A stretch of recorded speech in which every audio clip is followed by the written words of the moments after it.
گرو نانک ہندوستان کے عوام کی مذہبی دقیانوسیت کو سخت ناپسند کرتے تھے۔ وہ کہتے تھے کہ انسان کا رشتہ براہ راست خدا سے ہوتا ہے، تو پھر انسان اس بحث میں کیوں اپنا وقت برباد کرتا ہے کہ گنگا کا پانی اس کے پاپ دھوئے گا یا نہیں۔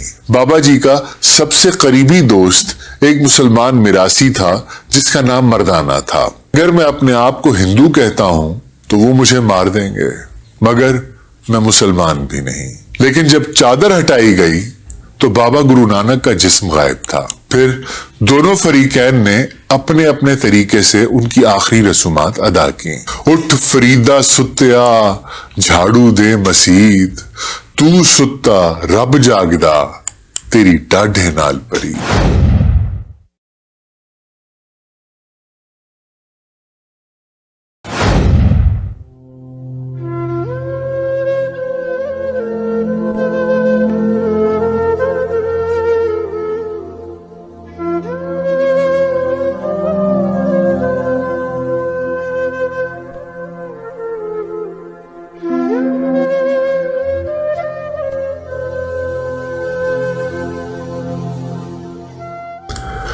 نذیر اکبر آبادی فرماتے ہیں کہتے نانک شاہ جنہیں وہ پورے ہیں آگاہ، وہ کامل رہبر جگ میں ہیں یوں روشن جیسے مان۔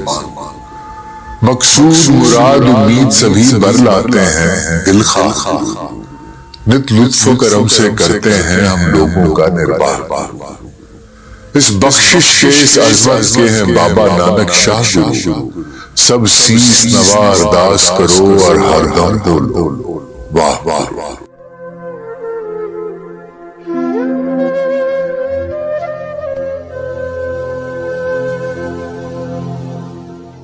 بہت عرصہ پہلے جب میں نے بابا گرو نانک کی شخصیت اور ان کے افکار کا مطالعہ شروع کیا تو مجھے یوں لگا جیسے ان کی شخصیت میرے دل میں اترتی چلی جا رہی ہے۔ وہ ایک عظیم خدا پرست اور انسان دوست شخصیت تھے، ایک پاک دل اور پاک باز وجود، سچائی کا مطلب اور سچائی کا ترجمان۔ گاہے مجھے یوں لگتا ہے کہ وہ ایک عارف مسلک انسان تھے۔ کبھی مجھے ان کے سینے میں بندگان خدا کے لیے دھڑکنے والے دل کی دھک دھک سنائی دینے لگتی ہے، کبھی ان کی فکر اور دل و دماغ پر اندھی تقلید کا کوئی دھبا بھی دکھائی نہیں دیتا۔ جسے سچ سمجھتے اسے جرت کے ساتھ اختیار کر لیتے۔ گرو نانک ہندوستان کے عوام کی مذہبی دقیانوسیت کو سخت ناپسند کرتے تھے۔ وہ کہتے تھے کہ انسان کا رشتہ براہ راست خدا سے ہوتا ہے، تو پھر انسان اس بحث میں کیوں اپنا وقت برباد کرتا ہے کہ گنگا کا پانی اس کے پاپ دھوئے گا یا نہیں، اور کس طرح کا لباس خدا کو زیادہ پسند ہے۔ وہ کہتے تھے کہ سب سے پہلے اپنا باطن خدا کی مرضی کے مطابق ڈھالو۔ لباس، رسوم اور ظاہری وضع ثانوی بحث ہے۔ بابا گرو نانک 15 اپریل 1469 کو شیخو پورہ کے قریب تلونڈی نام کے ایک گاؤں میں پیدا ہوئے۔ ان کے والد کالو رام بیدی ہندو خاندان سے تعلق رکھتے تھے۔ انہوں نے اپنے بیٹے نانک کو ایک مسلمان معلم سید حسن کے پاس تعلیم کے لیے بٹھا دیا۔ بچپن میں بابا جی کا سب سے قریبی دوست ایک مسلمان میراثی تھا جس کا نام مردانہ تھا۔ بابا جی بچپن سے ہی غیر معمولی صلاحیتوں کے مالک تو تھے ہی، بہت مختلف بھی تھے۔ کہتے ہیں کہ 12 سال کی عمر میں ان کو والد نے کچھ روپے دیے اور کہا کہ ان سے مجھے بہترین سودا کر کے دکھاؤ۔ والد کا مقصد ان کو تجارت کے گر سکھانا تھا۔ بابا جی نے ان پیسوں سے کھانا خریدا اور محتاج لوگوں میں بانٹ دیا۔ گھر پہنچے والد کے دریافت کرنے پر کہا کہ میں ان پیسوں کا سچا سودا کر آیا ہوں، کہ میں نے اس کے ساتھ تجارت کی ہے جو مجھے اس کے بدلے کئی گنا زیادہ دے گا۔ اسی حوالے سے ایک علاقے کا نام آج بھی سچا سودا مشہور ہے۔ گھر والوں نے سوچا کہ اگر نانک کی شادی کر دی جائے تو وہ دنیا داری کی طرف مائل ہو سکتے ہیں، اسی لیے ان کی شادی 16 سال کی عمر میں بی بی سلکھنی کے ساتھ کروا دی گئی۔